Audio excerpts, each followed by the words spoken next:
কোন স্ত্রী যদি স্বামীকে একটি কথা বলে, একটি কথা বলার কারণেই ওই স্ত্রী জাহান্নামে যাবে।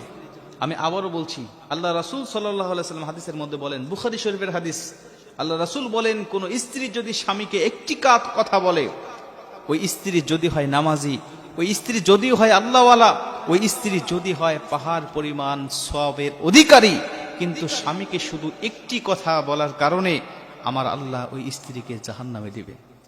এই হাদিসটা পড়ে অনেকেই পেরেশান হয়ে যায়। এই হাদিসটা আমি যতবার পড়েছি ততবার চিন্তা করি, আমার মা, আমার বোন, আমার স্ত্রীর কথা। অধিকাংশ মহিলারা আজকে প্রতিনিয়ত এই কথাটা স্বামীকে বলে যাচ্ছে। অধিকাংশ মহিলারা স্বামীকে এই কথাটা বলে যাচ্ছে। তারা চিন্তাও করতে পারতেছে না যে দিন দিন তাদের স্থানটা জাহান্নামের কোথায় গিয়ে দাঁড়াচ্ছে।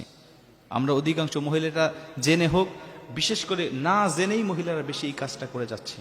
এই জন্য এই বিষয়টা আমাদের জানতে হবে এবং আমাদের মা বোনদেরকে জানাতে হবে। আল্লাহ রাসূল সাল্লাল্লাহু আলাইহি ওয়াসাল্লাম বলেন, বুখারী শরীফ 29 নম্বর হাদিস, আমাকে যখন জাহান্নামে নিয়ে যাওয়া হলো, আমি সেখানে গিয়ে উপস্থিত হলাম। আমি দেখলাম উরিতু নারা ফাইদা আকসারু আহলিহা নিসা ও ইয়াকফুর, অধিকাংশ মহিলারা হলো জাহান্নামী। আমি জিজ্ঞাসা করলাম, জিব্রাইল, কি লা ইয়াকফুরনা বিল্লাহ, এরা কি আল্লাহর সাথে কুফরি করার কারণে জাহান্নামে এসেছে? এদের ঠিকানা কেন জাহান্নামে, আমাকে একটু বলো। এরা কেন জাহান্নামে এসেছে? কি লা ইয়াকফুরনা বিল্লাহ, এরা কি আল্লাহর সাথে কুফরি করেছে? জিবরিল আমিন আলাইহিস সালাতু ওয়াস সালাম ডাক দিয়ে বলেন, ইয়া রাসূলুল্লাহ, ক্বালা ইয়াকফুরনাল আশিরা, এরা আল্লাহর সাথে কুফরি করার জন্য জাহান্নামে আসে নাই। এরা আল্লাহকে অবাধ্য হওয়ার জন্য, আল্লাহর সাথে শিরিক করার জন্য আল্লাহ এদেরকে জাহান্নামে দেয় নাই। এদেরকে জাহান্নামে দিয়েছে স্বামীর অবাধ্য হওয়ার কারণে এবং স্বামীর নাশুকরি স্ত্রী হওয়ার কারণে। মুসলমান ভাইরা আমার, খুব মনোযোগ দিয়ে কথাগুলো শুনে নিবেন।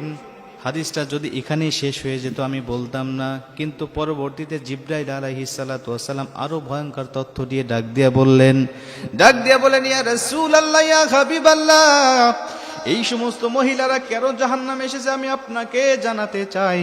শুধুমাত্র একটি কথা বলার কারণে আমার আল্লাহ তাদেরকে জাহান্নামে দিয়েছে। জিবরাইল আলাইহিস সালাতু ওয়াস সালাম ডাক দিয়া বললেন, ইয়া রাসূলুল্লাহ, ইয়া হাবিবাল্লাহ, এরা হলেন ক্বালা ইয়াকফুরুনাল আশিরা, এরা স্বামীর অবাধ্য হয় কেমন করে আমি আপনাকে বলতে চাই। ওয়া ইয়াকফুরুনাল ইহসান, প্রত্যেকটা স্বামী, এদের স্বামী ছিল, তাদের সাথে ইহসান করেছে, ভালোবেসেছে, প্রত্যেকটা সময় তাদের হকগুলো আদায় করেছে। কোনো কিছুর প্রয়োজন হলে স্বামীরা সেগুলো তাদেরকে দিয়েছে, বাজার করতে বললে বাজার করেছে, মার্কেট করতে বললে মার্কেট করেছে, যখন যেটার প্রয়োজন হবে স্ত্রী আবদার করার সঙ্গে সঙ্গে দিয়েছে।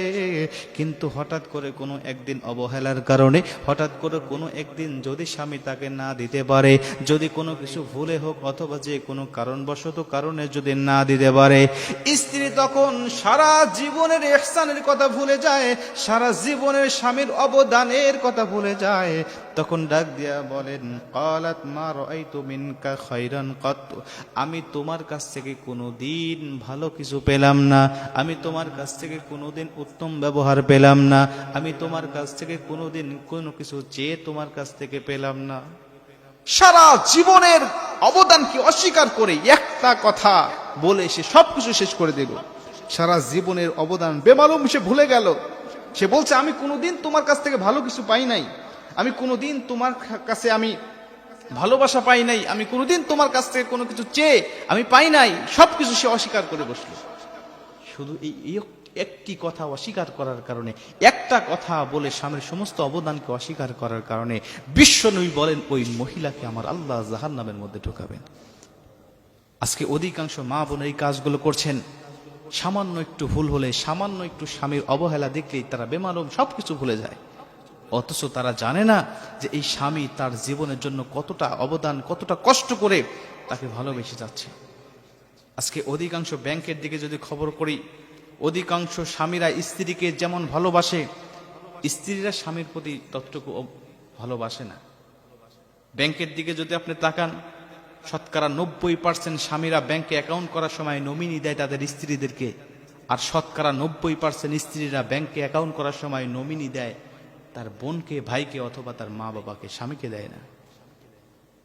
যেই স্বামী তার স্ত্রীকে এতটুকু বিশ্বাস করে কিন্তু স্ত্রী স্বামীকে বিশ্বাস করতে চায় না। ফুটপাতে যাবেন, গুলিস্তানে যাবেন, ফুটপাতে আপনি জুতা কেনার জন্য যাবেন, সেখানে পুরুষের জুতা দিয়ে ভরপুর, মহিলাদের কোনো জুতা নাই। আমি একদিন দোকানদারকে জিজ্ঞাসা করছিলাম, ভাই এখানে মহিলাদের জুতা নাই, কারণ কি? বলছেন, হুজুর এখানে কোনো মহিলা আসে না, আর কোনো পুরুষ এই ফুটপাত থেকে তার স্ত্রীকে জুতা কিনে দেয় না। ফুটপাত থেকে নয়, বরং দামি দামি মার্কেট থেকে স্ত্রীর জন্য জুতা কেনে, আর নিজের জন্য এই ফুটপাত থেকে জুতা কিনে নিয়ে স্বামীরা চলে যায়। একটা স্বামী স্ত্রীকে অনেক অবদান আছে স্ত্রীর জন্য, এটা বেমালুম ভুলে গেলে চলবে না। এই জন্য মা বোনদেরকে বলতে চাই, অবশ্যই এই বিষয়টা আপনাকে জানতে হবে। আপনার স্বামী আপনাকে ভালোবাসে, কোনো একটি কারণে হয়তো বা আপনাকে একদিন কিছু দিতে পারে নাই, একটু অবহেলা করেছে বা একটু ভুল করেছে, এটার জন্য আপনি সারা জীবনের অবদান আপনি অস্বীকার করবেন না। যদি করেন তাহলে রাসূল সাল্লাল্লাহু আলাইহি ওয়াসাল্লামের ভাষা অনুযায়ী আপনার ঠিকানা হবে জাহান্নাম।